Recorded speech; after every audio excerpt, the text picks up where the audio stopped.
In fact, I'd say one of the best ways to play this game is on the Wii U. Is on the Wii U. Well, that didn't age well. We'll leave it to Konami to date my video the very next week after I post it. Oh! Hey there! Do you own a Wii U? Or did this guy break into your house and steal yours too? Well, to the 12 of you that do own a Wii U, you may or may not know that in 2022, the eShop is essentially being closed down. And if you're viewing this video in 2022, then you already know that. But stick around, because I'm going to talk about what I think are the best games to get on the Wii U eShop while you still can. And again, to you 2022ers, whoops, sorry. Now, while the shop isn't actually being closed, the ability to use credit cards to make purchases is going away in January 2022. So unless you already have money on your account, the ability to make purchases is going to be severely limited. At that point, it's only a matter of time before the shop closes for good. So how am I going to go about this? Well, I don't know. I mean, I do, but let me just say it's going to be kind of unorganized. Why? Because I can't really do a top 10 list when there's so many games to get to, and a lot of these you can't really compare to one another. So instead, I'm just going to list out what my personal favorites are, why I put them on the list, and leave it at that. I am sure there are a ton of games on the Wii U eShop that I've also missed, so by all means, if I have and there's something that you think I should check out or somebody else should check out, leave it in a comment down below because I'd probably want to get it for myself. Just think of this video as essentially a PSA for games that if you want to get them and you want to play them, do it now because they're going to go away forever when they get locked in the Disney Vault. One last thing of note is I'm trying to keep this list to games that are only available on the Wii U eShop. So for instance, Super Metroid is on there, sure, but it can also be acquired on Nintendo Switch Online and it's also on the SNES Mini. So listing it here would be kind of moot. So to start off with, I'm going to show you the top portion of the notes that I was taking when I was writing this script a couple of weeks back. It says, "This is also a personal checklist of what I need to grab myself. Some I've already grabbed, some I haven't, but I'm going to write it here so I don't forget to do so. Castlevania, all of them, but especially Dracula X." Now, I'm not going to call myself psychic or anything, but holy sh**, did I predict this hard. But by doing so, I immediately dated my last Java video on Castlevania Circle of the Moon. So that being said, yes, I was going to say, go grab the 3 Game Boy Advance Castlevania games and Castlevania Dracula X, because the only way to play these games currently was on the Wii U eShop. And I was correct. Until Konami decided to make their announcement and release in the same day on September 23rd, 2021, the Castlevania Advance Collection, complete with these 4 games. So I guess that saves me from adding them to this list, but instead I'll say just go buy the Castlevania Advance Collection. But also, if you want to hear me talk more about Castlevania Circle of the Moon, go watch my previous Java video on it after this one. Moving on. With the release of Metroid Dread, I'd highly recommend grabbing both Metroid Zero Mission and Metroid Fusion.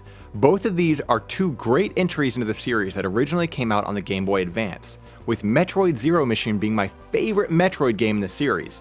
It's a retelling of the original Metroid with similar controls to Super Metroid, but better in every way, while also adding an entirely new section to the end of the game. Fusion, on the other hand, is probably the most streamlined Metroid game to date, but still is a lot of fun to pick up and play. Since this is the game that takes place directly before Dread, it's probably worth picking up so you can understand what the X-Parasites even are. Also, I love Samus's weird dumpy sprite in Fusion. Sticking with Game Boy Advance releases, there are, well, a lot that should probably be picked up. But starting with one of the classics is Super Mario Advance 4 Super Mario Bros. 3. While the title is stupid, the game is not.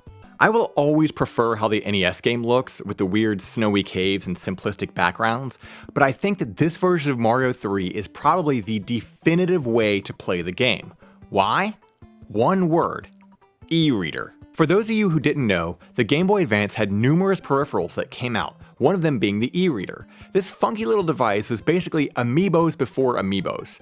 You attached it to your GBA, scanned in a physical card, and unlocked new content in your games. And with Super Mario Advance 4, that meant a whole slew of new levels to unlock. Mario even gained access to new power-ups like the boomerang, the classic abilities from Mario 2 and Mario World such as the cape. I had this game growing up, but never had an e-reader. So the most that I could do was go to this little map and just imagine all the things that I was missing out on. But with the release of Super Mario Advance 4 on the eShop, it comes complete with all of the e-reader content that was locked away in the game. Everything. So if you're a fan of Mario, I highly recommend picking this up. Sticking with the GBA motif, I'm going to go ahead and suggest another classic, The Legend of Zelda: The Minish Cap. This was Capcom's third entry into the series after the Oracle games, and is an awesome addition. It's probably one of my favorites in the series, mainly because I do love the top-down perspective so much from Zelda games. The Minish Cap is absolutely bursting with charm, from the excellent sprite work and vibrant colors to memorable music tracks. It is one of the shorter games in the series, only having roughly 5 dungeons, but what it lacks in dungeons, it makes up for in side content, with numerous areas to explore and find upgrades in. If you're still craving more Zelda, then you can pick up The Legend of Zelda Phantom Hourglass and The Legend of Zelda Spirit Tracks as well. Both of these were originally DS games, with the former being a direct sequel to Wind Waker, and the latter taking place about 100 years after it. Now, I do consider myself a fan of Zelda, and I do enjoy these games, but be warned that everything in the game is done with touch controls. Whether it be moving, or attacking, or interacting with everything, you have to use touch controls. And yeah, while it's not the worst mechanic in the game, I still prefer the tactile feedback from a D-pad and some buttons.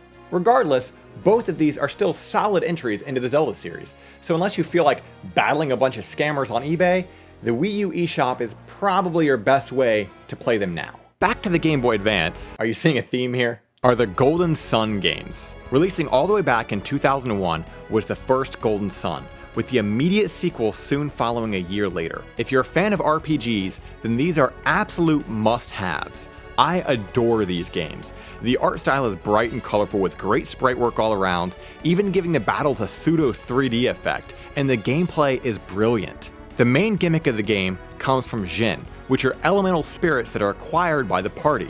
You can attach the Djinn to your characters to change their stats, their class, their elemental properties, and their skills. The amount of customization adds a ton of depth because you can change things on a whim if your current build isn't working for you, or if you just want to try something new. The first game even has a password at the end that allows your characters and stats and builds to carry over to the sequel game, Golden Sun: The Lost Age. Now, I cannot stress this enough, so I'm going to say it again for good measure, but keep in mind that the whole point of this list is that once this shop shuts down, we are going to lose access to these games forever. And that is incredibly important for these next 2 games. Why? Well, let me take you back to 2015. The whole world was huddled around their computer screens as Shigesato Itoi made his grand announcement. Mother 3 was finally coming to the West. What's this? It's not Mother 3? It's Mother 1? For the NES? Are you sure? Mother 1, which was now being localized as Earthbound Beginnings, finally was available in the West after nearly 26 years after it initially came out in Japan. And while nobody really asked for this, it was pretty cool nonetheless. If you're a fan of Earthbound and you wanted to see how the series started, then picking up this game is an absolute must, because as it currently stands, this is the only way to ever play this game in English. Like, yeah, sure, there's a fan-translated ROM somewhere out there on the internet, but you know what I mean. As for Earthbound, well, it's just a great game in its own right. The quirky sense of humor still holds up quite well, with numerous memorable and humorous enemies, a fun rolling HP mechanic that allows you to win a battle even after you take a critical hit, so long as you do so before the HP runs down to 0, among other things. Earthbound is a game that a lot of people have been begging to bring over to Nintendo Switch Online, but until that happens, buying it on the Wii U eShop is honestly your only hope of playing this in any official capacity.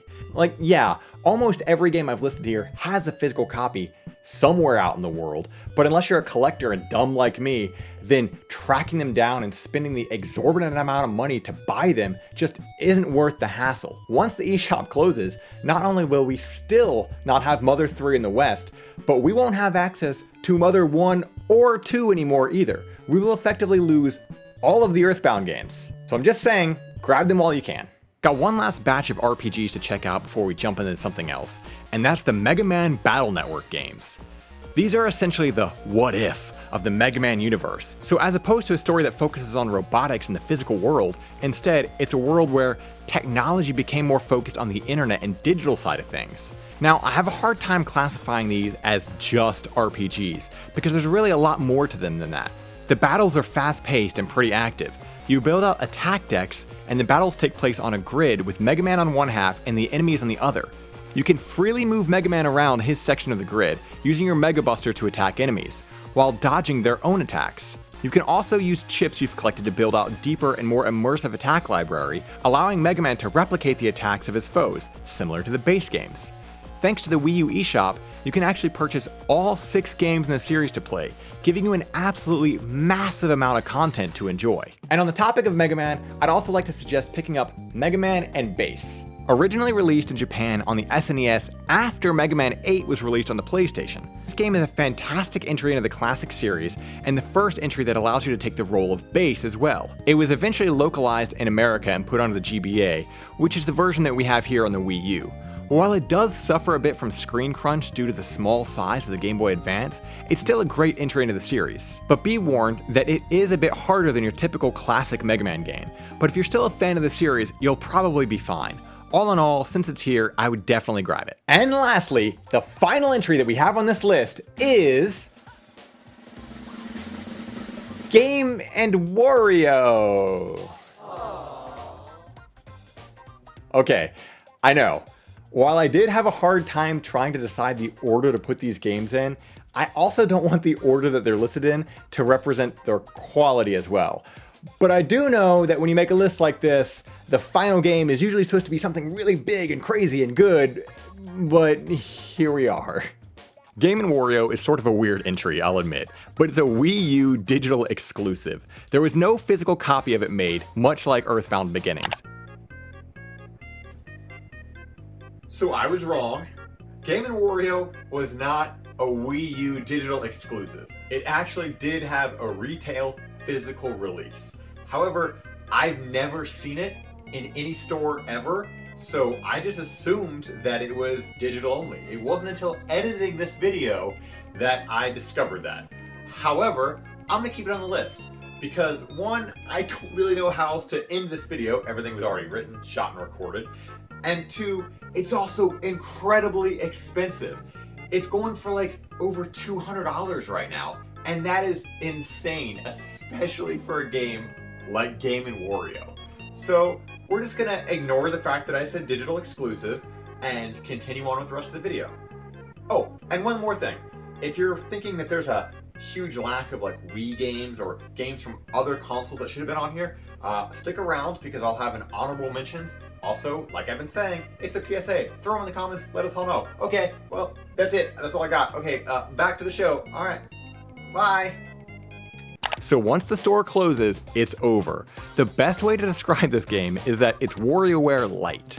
It doesn't have dozens of micro games, but what it does have are some quality shenanigans that you can sit around and enjoy with your friends. It's a great little party game to pick up, and once the eShop closes, unfortunately, it's going to be lost forever. So if you're a fan of the WarioWare series, or you just like to play some fun party games, definitely grab this one.